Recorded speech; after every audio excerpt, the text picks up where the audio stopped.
Welcome to Just Talks. I'm Justin Neely. Co-hosting with me is my guy Jason. What up? And on today's special episode, we got another South Floridian in the building. Yes, sir. 305.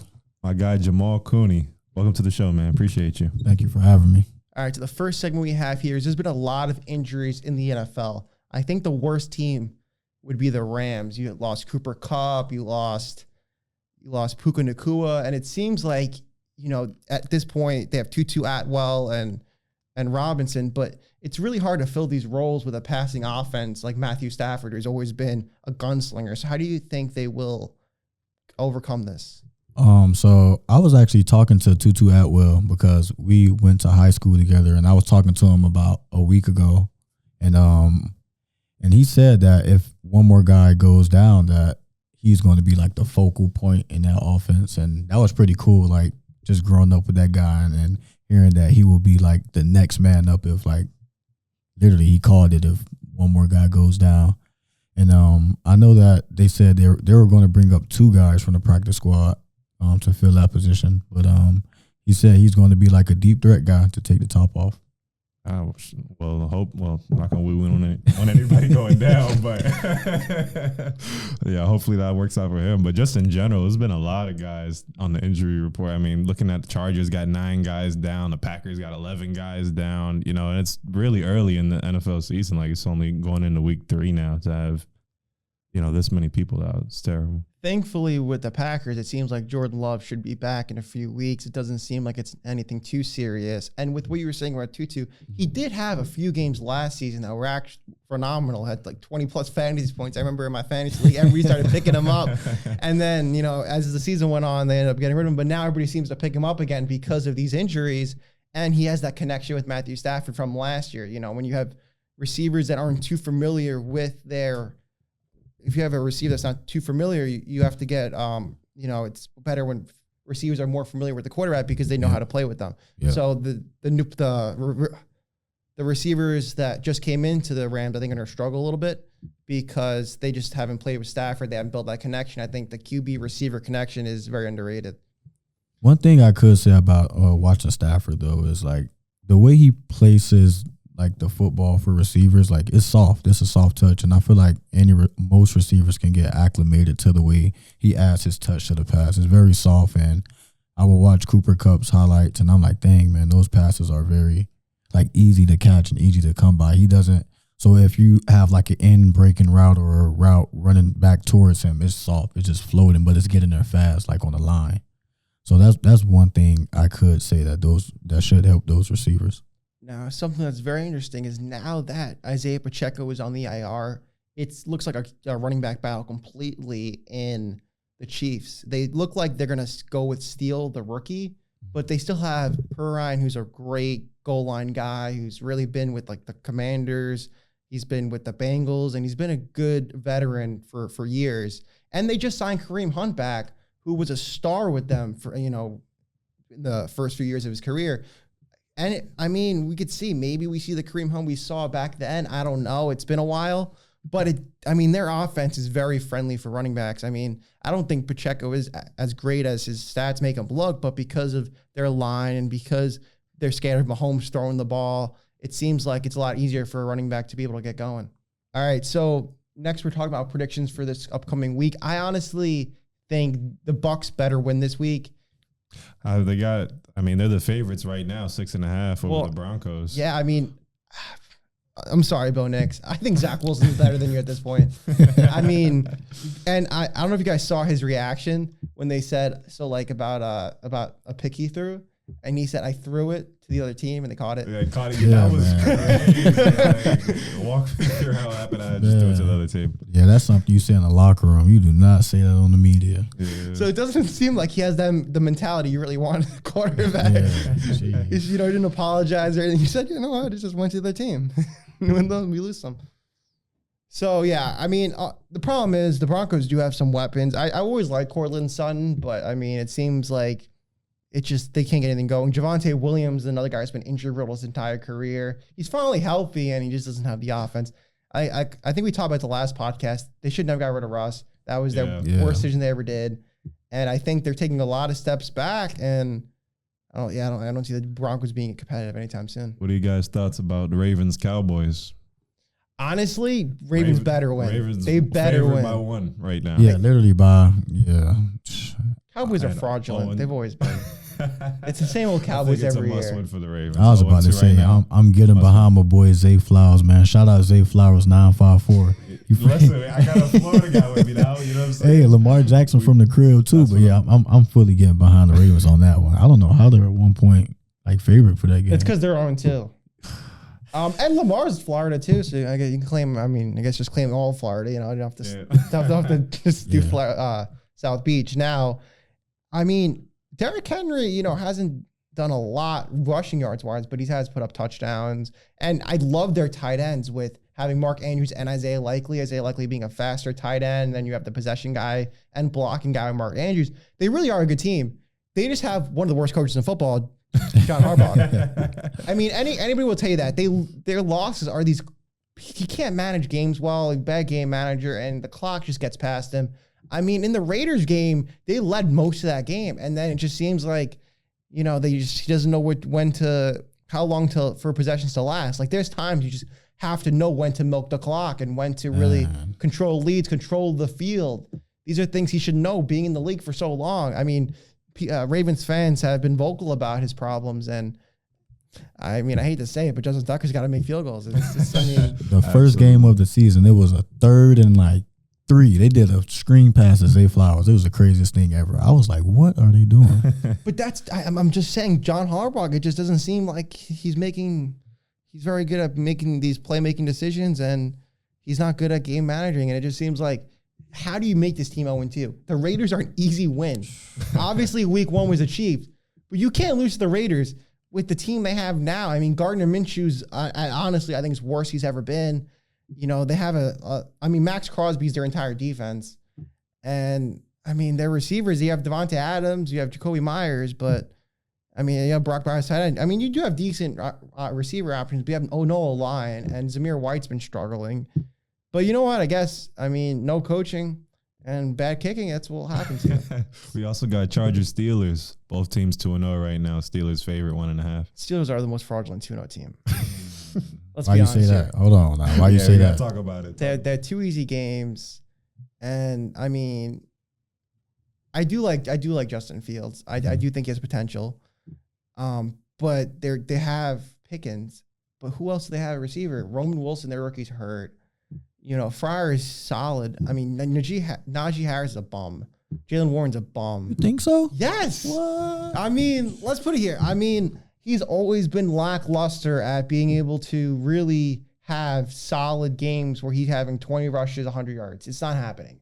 You know, he's not averaging 5 yards a rush. You know, it's like 3 or 4 yards. And the problem is it's been, you know, he's been in the league for quite a few years, and it just doesn't seem like he's really progressing at all. I mean, if you ask most people, like at least in fantasy, he's like the last running back drafted that's starting. So I mean, it seems like a lot of people agree with this. And I mean, they do have a decent defense, obviously TJ Watt, but I mean, put him against the Chiefs, put him against, you know, like even the Cowboys or the Ravens. Like, you got to put him against talent. You know, they've had an easy few games, and they barely win. I mean, they're only putting up 15 points, 20 points. Like, they're not putting 40 on a team. They're not putting 30 on a team. So, I mean, we'll see, but I think they're losing easily this game. I mean, sorry to cut you off, but when you say they barely win, I think it's no such thing as barely winning. Yeah, I was about to say. I think it's about the opponents, though. Like, if you're playing a bad team, you should win easily. It shouldn't be. I mean, these are all professionals. Yeah. You know. And I mean, I guess there's no bad team in the NFL. But, I mean, Chris Boswell's been amazing. Yeah, I feel like you had a different Yeah, man, I was about to say, man, once you get late into the NFL season or into the playoff, the Dolphins turn into a bad team. All right. Wait. All right. But no, going back to that. Injuries. To Najee Harris, though, man. I feel like on paper he doesn't, like, have eye-popping numbers, but I strongly believe he can show up at times when needed. So he can gain those 4, 5, 6 yards when needed. But I mean, you're right with that. He can do that. The problem is he's not getting big runs. Yeah. He's slow. And that's probably why I don't like him as much, because, I mean, I guess as a fan, you really want those 30, 40-yard rushes, that when you see him blow past everybody, but that's not going to happen. That's why they have Jalen Warren. And he's not really receiving back. So I guess it's just not as fun to watch. It's more of like that old ground and pound style. So maybe that's why he's underrated. But I don't know. I have the Seahawks losing this week. And what about you, Justin? Wait, my bad. Say it again. That was so nice. Do you think the Steelers are going to win or lose this week? Steelers? I don't know. I'm not for either. I was ready to talk about the Fins. If All you were right. ready to talk about the Fins, I was going for Fin Seahawks. Seahawks favorite 4.5 right now. Honestly, I think the Seahawks get it because I hate Skylar Thompson. He's a bum. Put it this way. You put Tyler Huntley in, you put Snoop in, I think they win. I really think he fits that scheme well because he's a Walmart Lamar Jackson, but in the best ways. So I think that last time he's Lamar, the next closest thing to Lamar. He is. He really is a carbon copy. I can't believe the Ravens let him, didn't sign him on the roster and left him on the practice squad because, he's not going to be the most prolific passer in the world, but he's able to get into the passing game and he's able to do everything with his legs. And I mean, with the Dolphins, think about it. The Dolphins with a running quarterback, we have Tyreek Hill and Jalen Waddle, speed receivers, Achane, who's a tremendously fast running back, and then a fast quarterback. We're going to be blowing past teams. But then you got Skylar Thompson who can't throw a ball or run the ball. So, I mean, it's tough. I mean, I never liked him in college. I never liked him in the pros. And, I mean, it makes sense why, it's not good. I mean, what's he done? Nothing. I'm a Dolphins fan, but for this one, I'm going to go with Geno Smith for the Seahawks. Geno Smith has been on the road, and he's a vet. He has much experience, and he's a vet. So I believe, the Dolphins may not have answers for the things that Geno Smith may throw out in front of them guys. Last one we'll cover is Eagles Saints. Saints 2.5. I think his Saints are another one of those fraudulent 2-0 teams. I mean, but the problem is I can't really say that because they put up 40 plus. But you know what? I'm changing it. I'm taking the Saints. Eagles are fraudulent. No, one of the teams is always fraudulent. No. I'll explain why. Please. And I think you guys will agree with me being athletes. Now, this kind of covers our other segment here, but we'll go to it now, is the Eagles the players have said on the team, they're a player-run team. That is the worst thing you want to hear as a fan or of the game because you can't win. I don't know about that. I think a lot of success. Well, I can only speak on the college experience. I know that player-led programs are really successful. In what sport? Basketball. But that's a 5. Football. In football? It could happen in football. Yeah. So when coaches say the team is player-led, it's to an extent though. They don't. It's like what happens inside the inner part of the football family is what's player-led. But everything is usually led by coaches. Yeah, but I mean, for example, after the loss, Nick Sirianni didn't address the team. I feel like a coach's job is to have a leadership role because, I mean, I feel like if everybody's pissed after a loss, they're just going to, be upset going into the next week. They're not going to be motivated for the next game. I agree, but I mean, you got a guy like Jalen Hurts who's well respected by the team, and he stepped up and spoke, and Sirianni said that he said it, and then there was nothing else to follow up with. I mean, in a situation like that, I'm listening to Hurts. I got his back. But I mean, I think a key thing to consider is they were the best team last year and then fell off completely in the second half of the year. Barely could win a game. Very true. That to me sounds like a player-led team problem. I mean, the down stretch, I think, is really when coaches need to step up and really address the concerns and figure out how to fix it because, I mean, they just completely fell apart. I mean, it seems like they couldn't lose a game, just couldn't win a game. And I mean, the Saints, for example, I really liked how they're coached, and Derek Carr, I think, is a tremendous leader. Alvin Kamara, obviously, I think they just have a lot of experience in that team, and I think that's what makes them so tough. And they have a good defense. So when you were talking about the guys, that team having a good very first half, I feel like you should still associate the good with the player led. I feel like when you said I do. Oh, okay. I just wanted to make sure. The second half is when it becomes a problem. I think there's a point where the coaches really need to step in. I think it's okay if you're player led at first, but once you see adversity, you really have to be able to figure out how to deal with that. I think that's the problem is sometimes with player led. Yeah, adversity definitely will change, kind of, I want to say structure, but if the guy who's leading is struggling That's with facing exactly, adversity, yeah. then that'll bring the team down. And then At the end of the day, I mean, when I used to play hockey, I was a goalie, and the biggest problem is, as a goalie, the reason why we were never captains is because if we have a bad game, what can we really say in the locker room? right. Because we let in the goal to lose the game. And it's the same thing with the quarterback. What can the quarterback really say? I mean, obviously they're captains just because football's thought of differently, but what can a quarterback really say if he throws 4 picks? You know, what if he can't throw a touchdown? Or like, for example, no offense, what can Lamar say in that first week when he couldn't throw it in bounds? I mean, he had 3 options for touchdowns and missed the receivers each time. So that's the problem when you're like the most important position in a game. It's sometimes hard to have a leadership role because when the bad things happen, people are going to say, shut up. Like, we don't really want to hear you.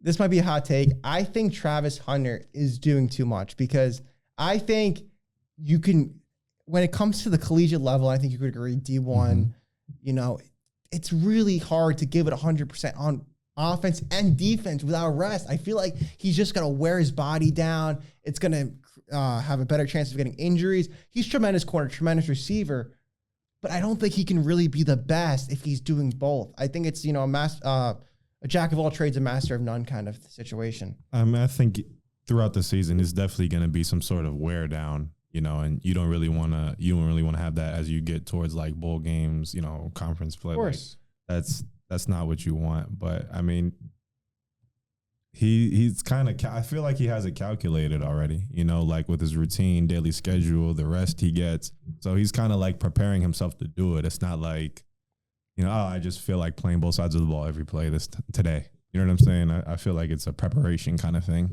Heisman winner Desmond Howard did it. Deion Sanders did it. Adoree Jackson's did it. Deion didn't do it at the same time. He did both, but he didn't play 100% of the snaps. Oh, so 100%. Like, or 90, well, 90%. Okay. Like, Adoree Jackson played a lot of snaps too from USC, and it worked out well from him. And I remember him talking about it. And Jabril Peppers as well. He did offense, special teams, and defense.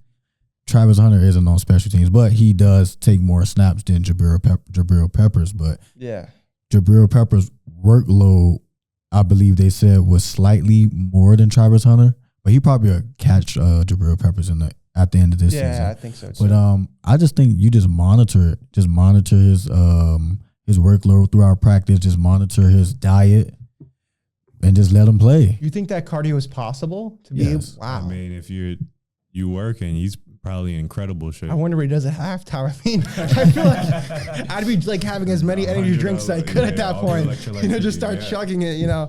But I mean, I guess, yeah, I can't. But I think it's safe to say that this can't happen at the next level. No, I don't think he'll be playing both sides. With how much more physical the NFL is. Absolutely. And there's professionals doing that. Like, you know what I'm saying? He doesn't have to play both sides of the ball. Like Colorado, you know. Wow, you just you're calling them out. No offense to Colorado, but yeah, I understand. It's a situation it's where, you know, they kind of need him to play both. And you get to the NFL, you won't need that, you know. Now, yeah, I mean, Xavier Weaver is a great receiver, but I mean, they don't have as many options as, you know, it would be with Travis. Now, the thing that I would say though is they are saying maybe have him play both. I think it's okay if it's plays. But there's no way this could be like the Shohei Ohtani of football. Like, it's a different game. Like baseball, you can do it because of it's not played as high of a pace. But with how high paced the NFL is, the guy would last 2 years in the league and it would just be done. And you don't want to see that. But now the big question is, what position does he get drafted as? Whichever makes him more money. That's receiver. Receivers get paid way more than corners. It would be receiver. But do you guys think he's better at receiver? I think he's better corner. I think he's a better corner.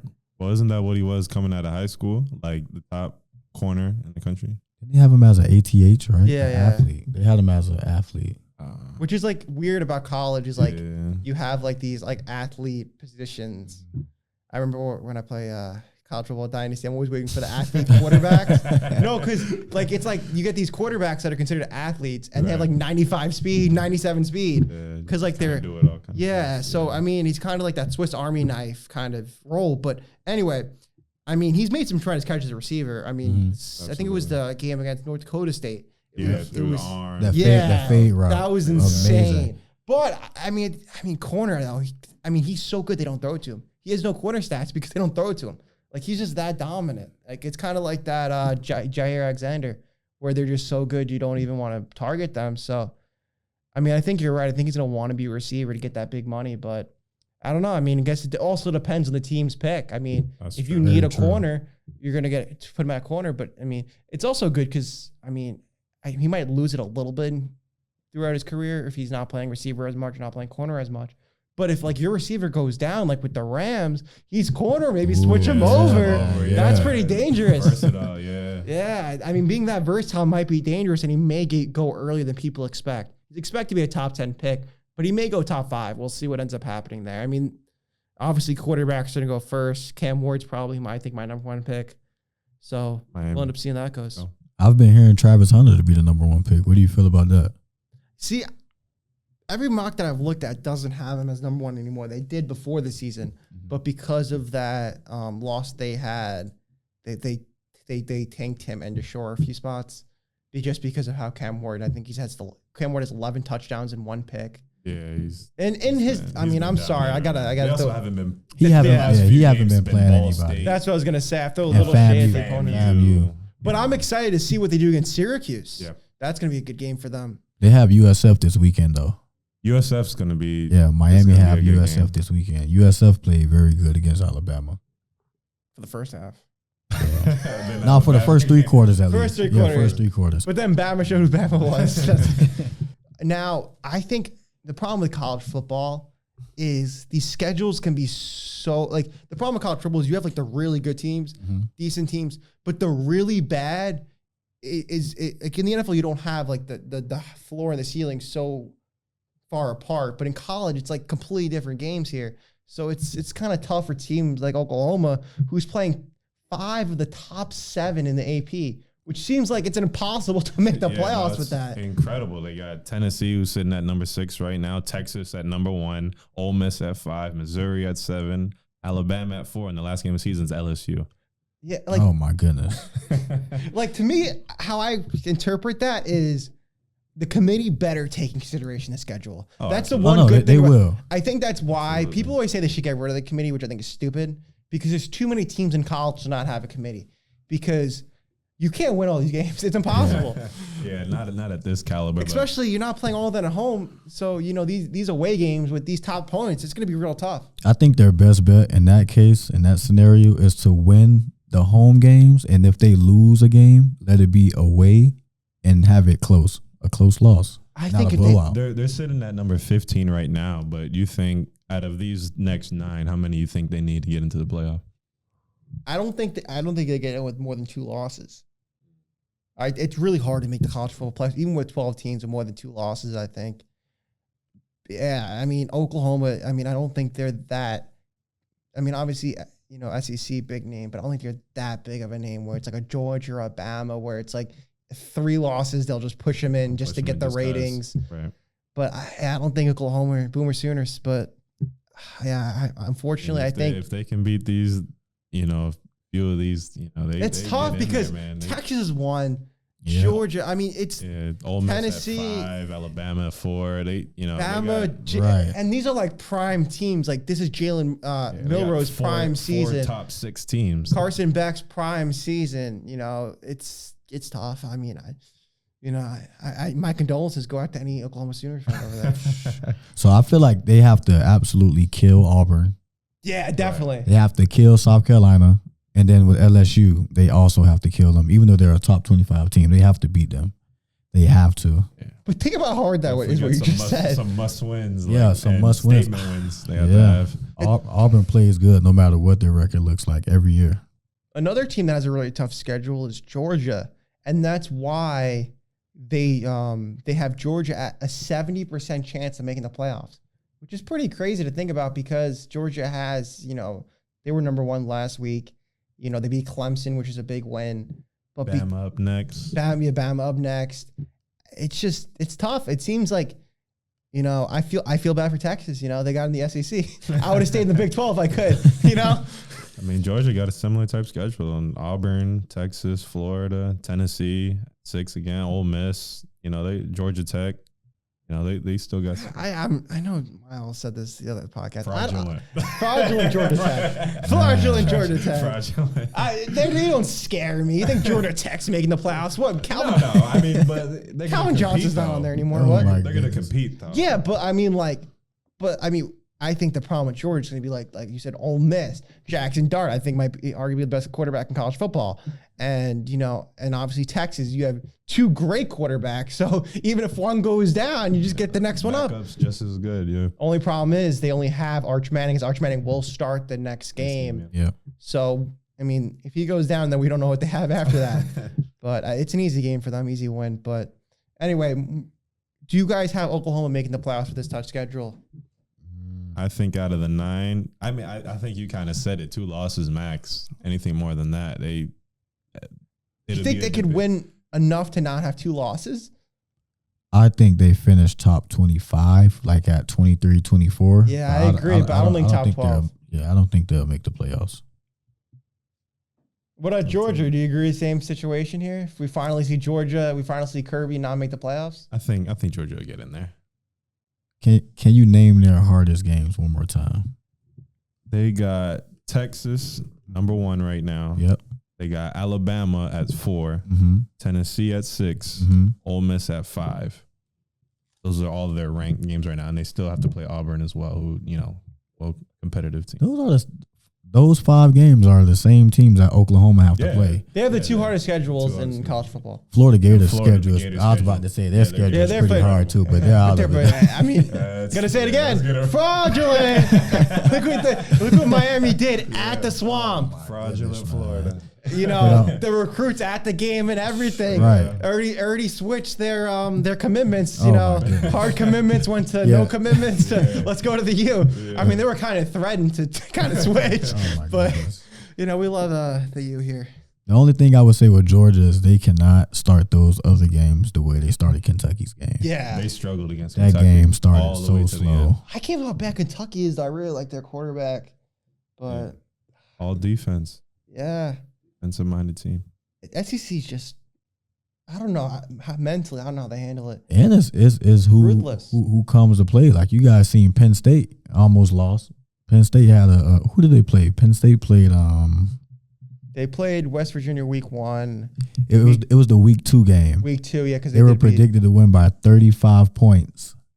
And they played them so well. See, that's the problem is you're going to name the 35-point spread where this team is probably, I've never heard of. No, but it was Bowling Green. Oh, Bowling Green. Yeah. I should have known that. Man, Bowling Green was up going into halftime.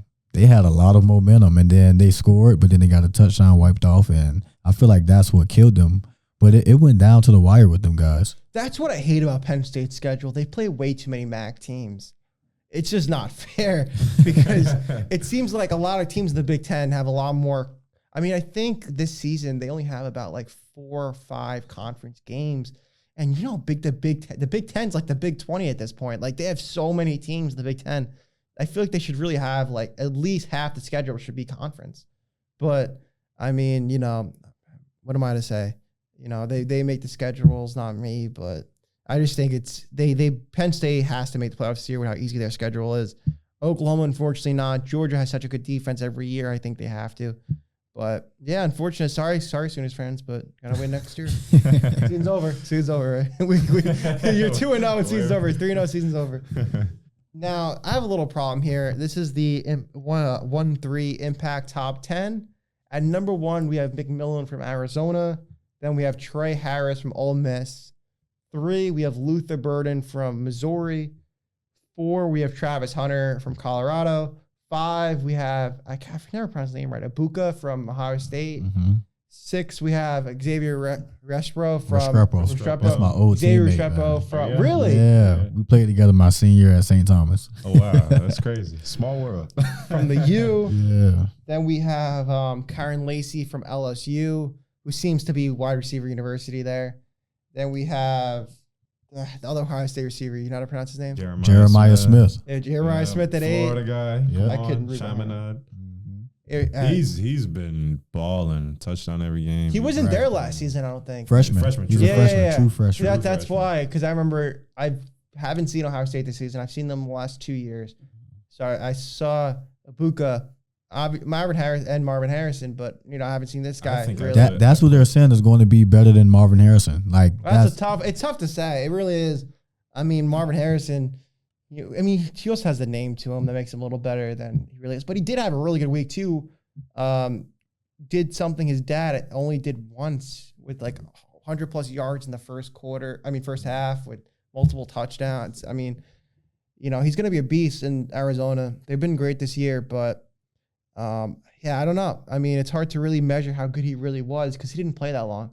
He was drafted 21. I mean, I'm pretty sure Ibuka is at least 22 by now.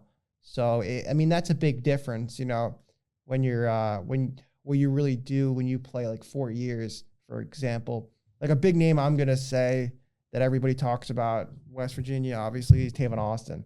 Tavon Austin was probably one of the most dominant players in college football history because how long he played. I feel like sometimes with Marvin Harrison, where you don't play as long, it's easier to say this guy's going to be better if he plays a full 4 years. Right. So it happens in every sport. I mean, Kalen Clark, and they always had that big debate in Kalen Clark, how many years it takes someone to do something because she played all the way through college. I mean, she could have played another year, but she didn't choose to. That would have been crazy if she played another year. I don't know why she didn't. I think there's more NIL money. Yeah. If she would have stayed. She definitely would have made more money in college than I don't get it. to WNBA. It's all, even if she was hurt all year. More NIL money than WNBA endorsements? Yeah. I mean, she's carrying Big Ten. I think she would have got more money in college, but she's definitely carrying the brand of the WNBA. But I just don't think you can't tell me there's more money in WNBA than women's college basketball. No, I mean her money would be through like endorsements and sponsorships. Well, no, I'm saying like WNBA. I think sponsorships are paying more for women's college basketball than. Okay. I mean, that's a fair take. Put it this way: when I see, I've seen Paige Beckers on more commercials than I've seen Asia Wilson, and Asia Wilson's the greatest player in women's basketball right now. Right. I mean, I don't know the last time I've even seen Diana Taurasi. Yeah. She's been in the league 20 years, one of the best players of all time. I've never seen her commercial. Yeah. So, I mean, the brand speaks for itself, I think. All right. Well, 9, we have Tez from Oregon. Mm-hmm. And then 10, we have Isaiah Bond from Texas. It seems like Texas is really starting to get more receivers than we've ever seen. Yeah. We had Xavier Worthy and we had Adonai Mitchell from the last draft. So it seems like it's always these speedy guys from Texas. Now, do you guys have any complaints with any of the rankings? Yes, number 2, Trey Harris. I agree. Do you think it should be lower or higher? I mean, we look at the numbers: 27 catches, 403 yards. I think it should be lower. Really? I think Luther Burden's better. I think Luther Burden is the best receiver in this class. I mean, yeah, I was about to say, look at the difference between Trey Harris and Luther Burden in those yards. Yeah, Luther Burden, 13 catches, 181 yards, 2 touchdowns. Now, do you guys think Luther Burden will finish with more yards? Yes, because Missouri has who? Brady Cook's a great quarterback, and they only have Luther Burden. So it's going to be Brady Cook, Luther Burden. And thankfully, this is a receiver I will see. On October 12th, I'm going to see UMass versus Missouri. So I'll update you guys on how Luther shows up. Yeah, I was about to say. We need the feedback. Yeah, I think this year, unfortunately, I'm not going to see Ohio State this year. Because I also put Restrepo over Ibuka right now. I was just about to say that. I will put Restrepo over. Yeah, I'll be honest. 14 catches, 263 yards, 4 touchdowns. He's balling. Again, we look at the competition, though. Ball State, FAMU, the Florida game, also caught a touchdown back in the end zone. Was impressive. But, he got Cam Ward, so Cam Ward's doing a great job being calm and finding guys. So. I've watched Restrepo ever since 2018, and I can say he's one of the most consistent guys I've ever seen. I can guarantee you, by the end of the season, you guys will have him at least top 5. So he will jump a spot. Definitely. And Miami's going to keep winning. So I will say also, talking about Ibuka is just, I've never actually thought he was that good, unfortunately. Like, I've seen him live twice. You like calling out the frauds. I'll be honest. So I go to these games, take pictures as a photographer, right? Mm-hmm. There's no time. If I see him on the field, I'm not, my camera's not focusing on him. Right. He's never been like, it's always been on Marvin Harrison. It's been on CJ Stroud. It's been on Trey Henderson. To me, it's just, I just think he's in such a great situation. It's really hard for him to fail. Right. But I mean, you can't be mad at that though, man. No, I'm not saying you can't be mad at it, but you could take a little bit away, for example, like Luther Burden, who that's all Missouri has. Right. I think it's, I mean, especially this year at Ohio State when they have Judkins and Henderson, it's like it just seems like he's not even like that much as much of a factor. I think when I look at these rankings, I'm putting in consideration how valuable they are to their team. If they go down, what's going to mean of that? If he goes down, they're going to win every game still. But for example, if Luther Burden goes down, Missouri's seasons are over, and they may make the playoffs this year. Now, I think that honestly may be I think that's the only thing I have. Everything else in the list is good and right. I can't really argue with Lacey because look at what LSU's done with receivers. You have Jettas, you have Jamar Chase, you have now Brian Thomas Jr., you have obviously Odell and Jarvis Landry. You can't touch that. They produce. You cannot say 17 catches, 222 yards, 5 touchdowns through 3 games. Yeah, and you can't argue it because, like I said, they've produced so much talent. You can't tell any receiver not to go to LSU. I mean, I think that's where every receiver looks at when they want to see a school that they think will develop them the best. Any other questions? Any problems with the list? No, I think other than that, yeah, it's pretty good list. Accurate. Yeah, that's a good list.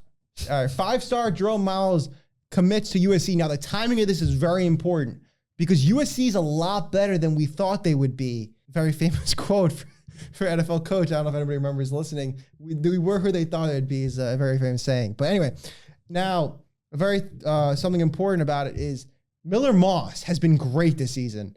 And once Caleb departed, they thought that their quarterback play would struggle, and it hasn't. They haven't lost a game. They had very impressive wins. Obviously, this week's going to say a lot. They're playing Michigan. Their impressive win against LSU obviously can't be anything to.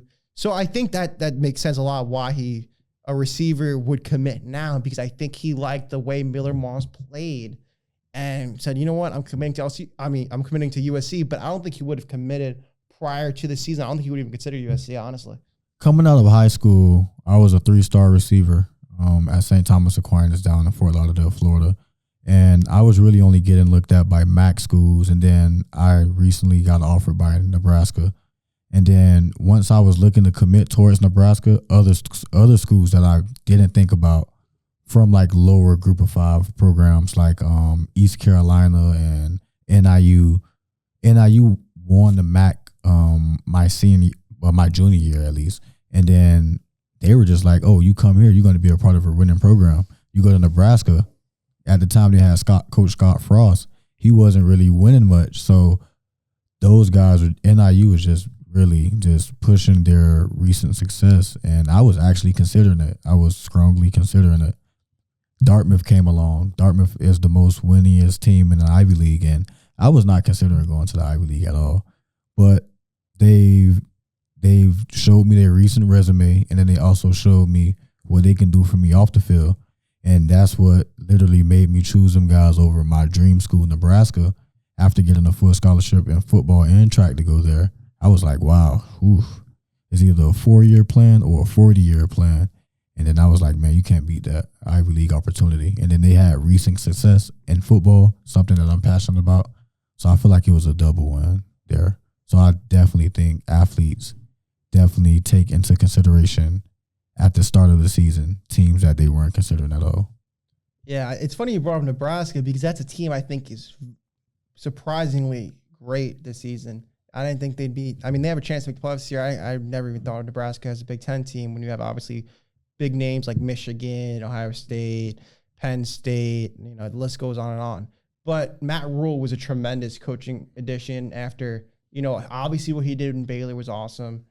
And then, unfortunately what happens, failed coach in the NFL, gets now another coaching opportunity, and looks like he made the most of it because he seems, he looks dominant out there, and it looks like that Nebraska is going to be a team to really look out for. So y'all hear the recent news about Tennessee adding a 10% fee to their tickets, and the money that they generate off that is going to be given to the players through like NIL and, giving back to the players getting money. Sorry, no, I apologize. I was going to say, shoot, that's what I think of when I hear NIL. Like, that's something I would think of. I'm with it. I support that more than just a wealthy booster just stuffing money into the guys' pockets. They said there's supposed to be about $7.5 million generated off of. I mean, they're starting it next season, raising the price of the tickets and giving that to the players, but it's supposed to be $7.5 million just for the football guys. Oof, that's a lot of money. But I mean, that is the fruits of their labor. literally the tickets from their games, and the more tickets they sell out is because they're performing well. All right, think about this. If they think about this with the price increase, are they selling less tickets? I don't think so. I think they'll still sell out games. Exactly. And at that point, does it really matter to the consumer? No, it matters more to the players. And I think that's important to realize. For example, when I bought tickets for the UMass game, it was a lot cheaper than the West Virginia game. But I didn't really care about the price difference because I'm like, I just want to see the game. I don't really care about the price it's going to cost because you go there for the experience. You go there, it's 10% increase. Yep. I think per sale isn't going to be recognizable. It's going to be more just the mass amount. And I think that's really important to consider because I think players now, when they're looking at teams recruiting, they're going to really consider this. And I wouldn't be surprised if we see all colleges do this. Yeah, it seems like a really good way to incentivize players to come. No, absolutely. I mean, some news came out the other day too with the athletic director at Arkansas, came out in the news saying that they need $12 million just to provide for a football team, to get guys recruiting through transfers and freshmen through the NIL space. But I mean, that's just kind of where we're at now. And I think, get the guys their money. They deserve it. I mean, they're going to generate it back for you and more, so I think that's the right space. Did you guys hear about Oregon? The CEO of Nike investing so much money into Oregon, for their players. They've always been big with Oregon. Like unlimited budget or something like that for NIL. Man, it was like a crazy amount. But shoot, hopefully that leads to them winning or getting into the playoffs. Yeah, they never won a national championship. Uniforms are nice though. They do go out and style. Mariota was close. Mariota's probably the closest they've ever been. But yeah, I mean, it's not even just the uniform. The uniform's nice. The uniforms are nice. The stadium's nice. That's actually one of the schools I'm considering if I do transfer would be to Oregon. Man, their facilities are amazing. I mean, it's tough. I mean, it's you're really going all the way out there though. You good? New York kid in Oregon. I will say this: whatever if I stay here or if I'm going somewhere else, I will not have to pay a dime. That's the. I'm not paying a dime. As long as it's covered, I want a yearly salary and the whole 9 yards, housing and everything. So we'll see. I mean, Oregon, if you're watching this, my application has been sent. So if you want to, give me the best offer, but there's competition out there, Oregon. But I will print some nice photographs if you need them. All right, now. Yeah, back to the Oregon story. Yeah, I mean, let's be honest here. I can guarantee you there's basketball players that went to Oregon just for those PEs. Oh, absolutely. One of my good friends actually went to my high school, West Oaks Academy, nicknamed Bam. His name's Jadrian Tracy. There right now. You should see the drip he has from Oregon. Boy, it's insane. I don't doubt it. They really take care of them. Them and UNC, I think, are like the two schools. Like if I was a basketball player, I'd just go for the swag there. Got all the PE Kobe's, got the retro jackets. Yeah, they take care of you. It's so smart because it's probably not that much of an investment for them, but for the players, they have it sitting in storage. Yeah. Like, you know what? You can have all of it. We can make more. We'll just go down the street. It's all good. Yeah. Now, something very interesting is there's a big debate going on if Calvin Johnson should have a statue. I think this is 100% yes, because the commitment this man had to stay with the Lions, with the amount of losing seasons they've had, he pretty much went there to die. And he's a Hall of Fame receiver. That's tough. I mean, for example, you ask KD, he's like, yeah, no chance I'm doing that. I'm going to, at that time, probably the Patriots, or I'm going to, one of those contenders or the Chiefs now. But it seems like, Calvin was staying loyal with Stafford. And I mean, I don't know how he does it because it's like the example, like Larry Fitzgerald, he had a little more success with the Cardinals, but I don't know why you do this to yourself because there's no opportunity, but I mean, it shows his commitment to the fans, the fan base. And I think you have to pay it back with respect. Definitely. I mean, I think it's like, a longevity, leaving a legacy kind of thing there. He was named on the All-Decades team for the 2010s. He's a Hall of Famer. Holds 2 records there for most receptions and receiving yards, over 11,000 for the Lions. And, I forgot the name of like their little ring of honor in the arena, but his name's up there forever. And, I think he deserves it, man. It's Megatron. So there'll never be a greater Lion, I don't think, in history of the game. Besides Barry Sanders, I should say that. Barry, actually, it's tough. Who do you think's better? Honestly, I think I leave Calvin over Barry because of the fact how long. I mean, they both had really short careers. Yeah, only 9 seasons for Megatron. Well, and Barry retired young too, but I mean, it's just that they were just. I don't know. It's tough. You guys got to give me your input on that because I think they're really close. I think both of them could be argued at their prime for the greatest receivers we've ever seen. Right. Receiver and running back have we ever seen? Out of his 9 seasons, he made the Pro Bowl 6 times. So, And the other was because of injuries. I think they were in a row as well. Yeah. And his Pro Bowls were all in a row. That's 6 years of dominance. And he was getting double teamed a lot. Like his highlights are like quite notable for him still catching the ball and scoring or getting open while being double teamed or sometimes triple teamed.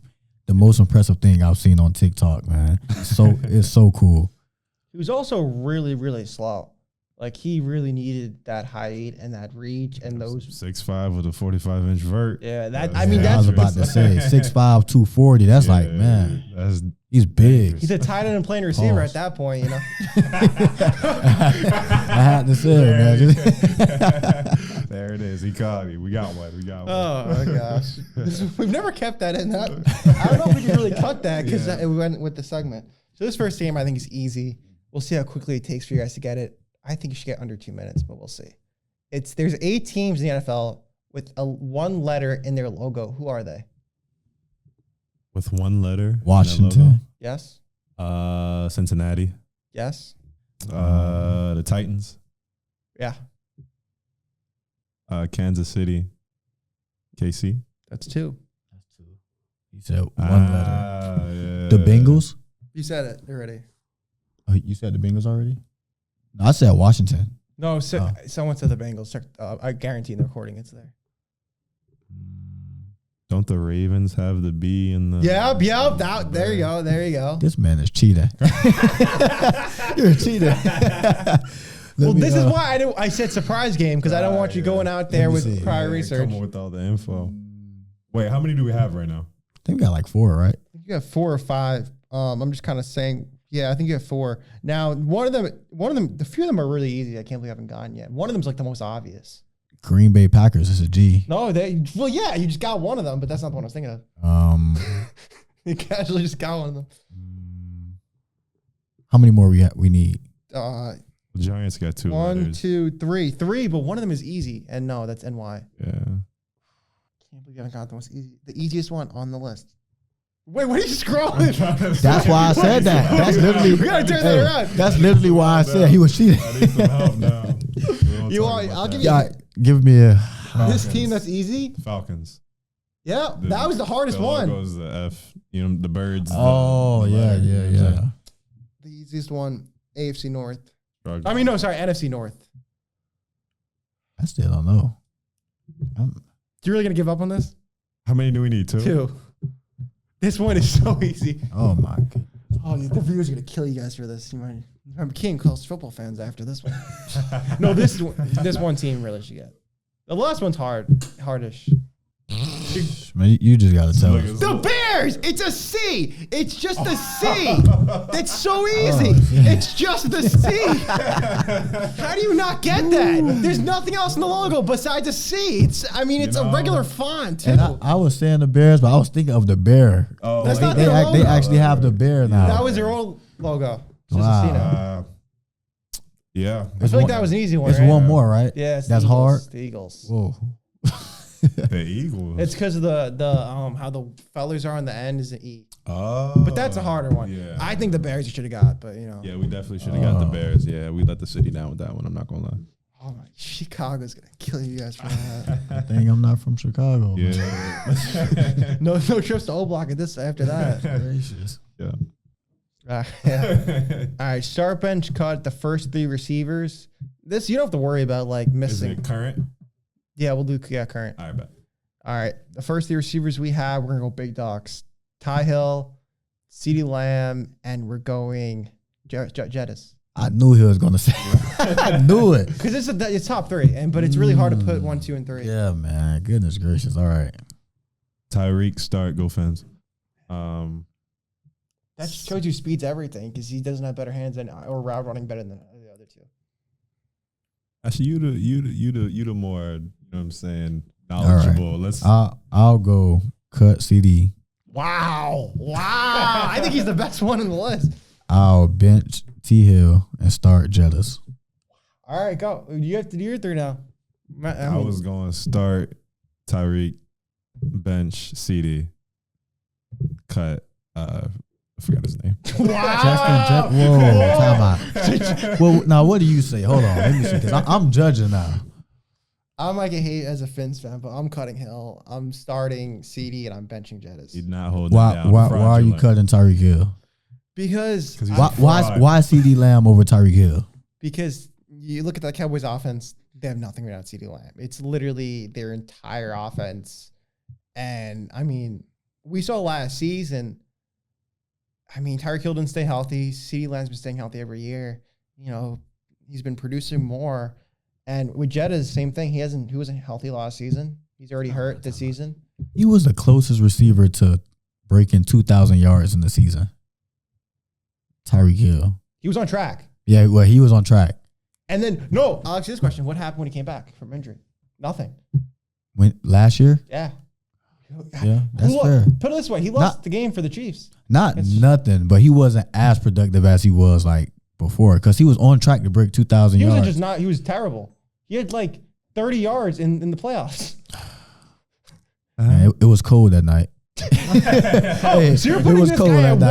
But no, he's 2 for me. Jettis number 1 for me. But I'm saying you're putting this guy over CeeDee Lamb and the cold. It gets tough in the cold. Hey, man. I'm just saying, I think it's because all around receiver-wise, I mean, I think CeeDee Lamb's the best receiver in the league. He got arrested, and then he came and scored a touchdown a few hours later. And did the handcuff. Well, I'll put it this way. He is the most explosive receiver, right? Mm-hmm. But you can lock up. Wait, you can lock him up. All right. You can he could be locked up, not just, he could be locked up because all he has is his speed. You can't really lock up CD. So no matter what, CD is going to get yards on you. Put it this way. You can shut down Tyreek Hill a lot easier than start CD Lamb. I don't think you'll ever think so? Yes. Who shut down CD Lamb? What corner? I haven't really been watching him, but man. Christian Gonzalez, maybe. That guy's been crazy lately. We'll see. Apparently, he's supposed to shut down Garrett Wilson tonight. We'll see what happens there. But, all right, you know what? We'll see this year. I'm making the statement.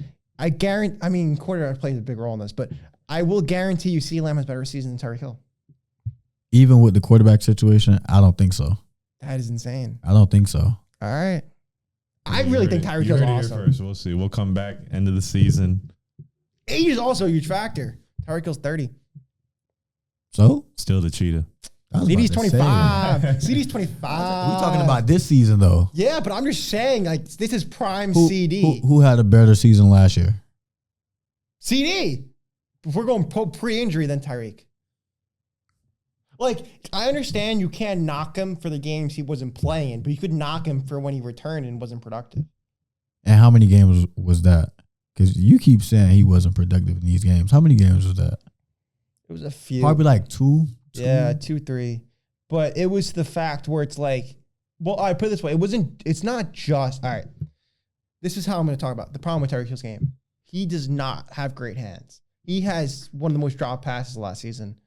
And whenever me and my dad would watch the games, it would be our main concern with not just him and Waddle, is the amount of passes they dropped. CeeDee Lamb doesn't drop anything.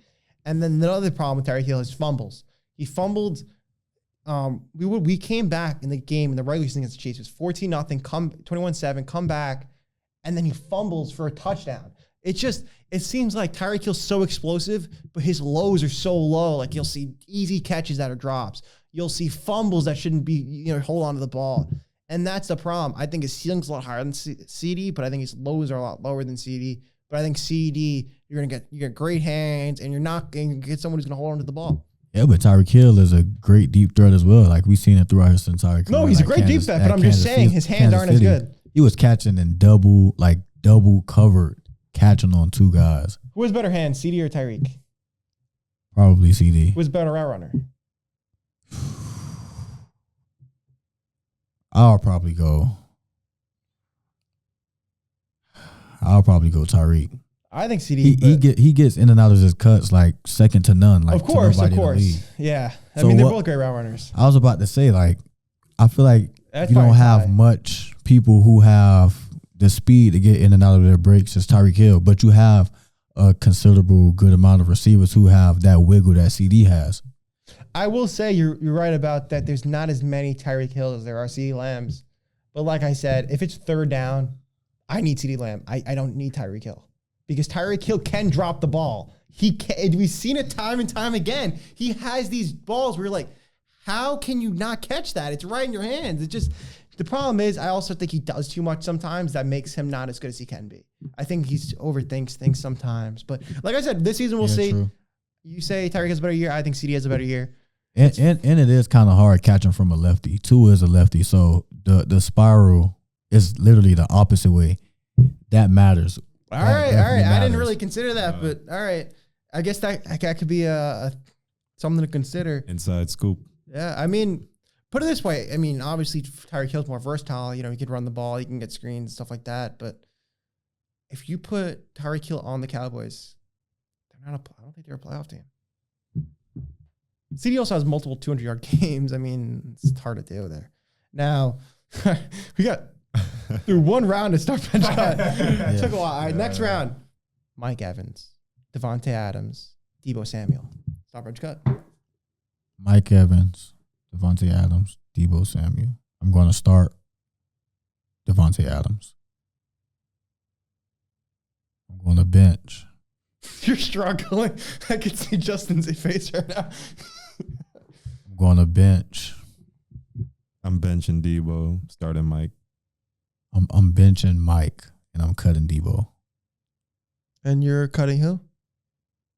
Devontae Adams. Yeah. He's crazy. Wait a second. You're cutting Devontae Adams? Yeah. Hot takes. I mean, cold takes, actually. My bad.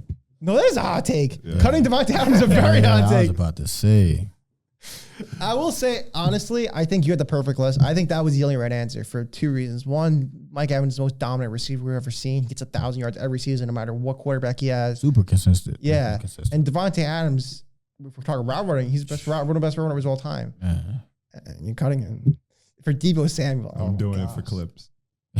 I need No, I clips. think you actually believe that. That's the scary part. That's the scary part. Yeah, because you said he was looking at me. I was Yeah, like, nah. Deebo. I was like, he's tripping. We need TikToks. I'm here for it.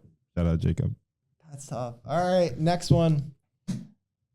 Marvin Harrison. Cut. No, I'm kidding. Go ahead. Mo- Go ahead. Start bench cut. Malik Neighbors, Marvin Harrison, and Garrett Wilson. Marvin Harrison bench. This is a good 3-1. You know what, I man? think. Yeah, no, I'm starting Garrett Cut Wilson. Malik. I'm starting Garrett Wilson. I'll probably bench Marvin Harrison, and I'm following Malik. that. I'm following that. See, I think I following that. actually may cut Marvin and bench Malik. Malik has been more productive this season. It's tough. I mean, yeah, but Marvin Harrison just started getting targets though. No, exactly. But in college, I mean, statement go either way. Who did better in college? I mean, it's like this slim between I was between about them. to say. Like when I remember, obviously, like Arizona drafted him first, but there was talks about Neighbors going before him. Yep. I think the Giants said that they would have taken Malik either way if Marvin was there. So you can't really go wrong. I think that was the easy one where you can't get anything angry. It's not like cutting Devontae Adams, but Yeah. We'll talk about that. that is insane. That oh my gosh. It's because he's on the Raiders. That's why it's so disrespected. I got one. Start bench cut. Zay Flowers, Tank Dell. Give me a third receiver. Zay Flowers, Tank Dell, and Michael Pittman. Nah, that's too easy. He's cut. You don't like Michael Pittman? All will right. get cut. Zay, all right, I got a better one. I got a better one. Zay Flowers, Tank Dell, and Devonta Smith. So I can't put AJ Brown. I think he's better than both. So. You're like, damn, wish there's Michael Pittman now. Devontae Adams start. Bench Zay. No, Devontae Smith. Bench. No. You said Adams. I'm just saying. Oh, Devontae Smith. My fault. Yeah, you cut him before. No fixing it I now. was about to say, don't try to fix it now. My fault. Standing on business. Tank Dell, Zay Flowers, Devontae Smith. I can support that. No. I'm just named naming. it. I thought it was in that order. Well, you have to say start bench. You can't just say 1, 2, 3. What do we know is which? Okay. I'm starting Devontae Smith. Yeah, I'm benching Zay Flowers. Starting Devontae Smith. Man, Tank Dell is nice though. I'm not even gonna lie. College and NFL, he's producing. Zay Flowers fumbled in that game, that playoff game. Haunted me. Lost the game for them. Man, haunted me. He's fumbled multiple times too. But I'll go start Devontae Smith. I would bench Tank Dell and not cut Zay. He's cutting the 305 really, Florida boy. Really the loyalty does not cut that deep. Like it hurt. Yeah, man. You know what? Take that out. I can't. I can't do that. All right, your Man, turn. No, we can't go bias at this point. You said it. Man. It's gone. When I go back home to work out, now I'm gonna get jumped. No, Zay gonna put me in a chokehold. Well, So- even here, I mean, DeMar Langford was transferred from Boston College. You know, he's got that Zay Flowers connection. Man, so We love Zay Flowers in Albany. right, man. So you know what? I take that back. Devontae Smith start. I'll bench Zay Flowers and I cut Tank Dell. But there's an asterisk towards it because it's only because he's from Florida. Yeah, man. Call it what you want. That's how I'm calling it. Yeah. Blind rankings here. We're doing something different. We're doing like a 2010s receivers, not all time, not current. First name I have for you, Brandon Marshall. Brandon Marshall. We got 5. We Got you. I will put Brandon Marshall at 4. 4. Yeah, I want to see who else you got on this. Next one we have one of my favorite receivers to watch, Josh Gordon. Josh Gordon. 5. Oh, it's tough. I love Josh Gordon, but yeah, he doesn't. I was about to say, yeah. He was nice. He was. Had one of the greatest seasons of receiver history. At least as a rookie, like 1,400 yards. All right. Next we have Jordy Nelson. 3. Jordy Nelson. 3? Yeah, 3. We cooking, bro. Next we have Julio. Julio. 1. Julio Jones. Come on, bro. Don't do that. No, because what if he all say? 2010s? What if It's he 1 say? and 2. What if he say Antonio Brown next? That's why the bit of delusion in me is saving that spot. You know what? That's Julio. I'll just go Julio 1. Come on, man. Only because he convinced me. Because I was gonna put Julio 2 and was hoping with everything in me that he said But what Antonio he does, Brown. He'd throw a curveball like, we put Julio at 2. It'd be some random receiver that, All right. That's smooth. We can go Julio at 1. Congrats. You beat the game. Number 2 is Dez Bryant. I Come think that's a perfect on. list. I like that Dez is list. a dude, I ain't 1 gonna lie. Julio, 2 Dez, 3 Jordy Nelson, 4 4 Brandon Brandon Marshall, and Marshall, 5 5 Josh This Gordon. is the first time I got Wow. a good list in 8 episodes. I wanted to throw some outrageous names in there, but I'm like, you know what? I want to play it like, because I think they're going to expect me to do an outrageous game. So I'm going to just play it normal and see what happens. You played it safe. Shout out to my boy Jamal. Got Yes, me my sir. first W. Yes, sir. You know what I'm saying? Happy to be here. Were you thinking of Antonio Brown to say or no? Honestly, no, just because I think that I thought you were going to think, oh, he's going to save Antonio Brown. So then I was going to put him on the list, but then you didn't. I thought you were going to put him at 2, Julio, and then Antonio Brown would have been 1, but it was Dez, and then. But what are you going to do? All right, congrats, guys. You won. Yes, sir. I'll get you next time. I'll get you Tuesday. I'm sure you'll probably yeah, get me yeah. next time. We got a WNBA, so I'm cooked. Yeah, it's over. Thank you for tuning in to another episode of Just Talks. Make sure you like and subscribe.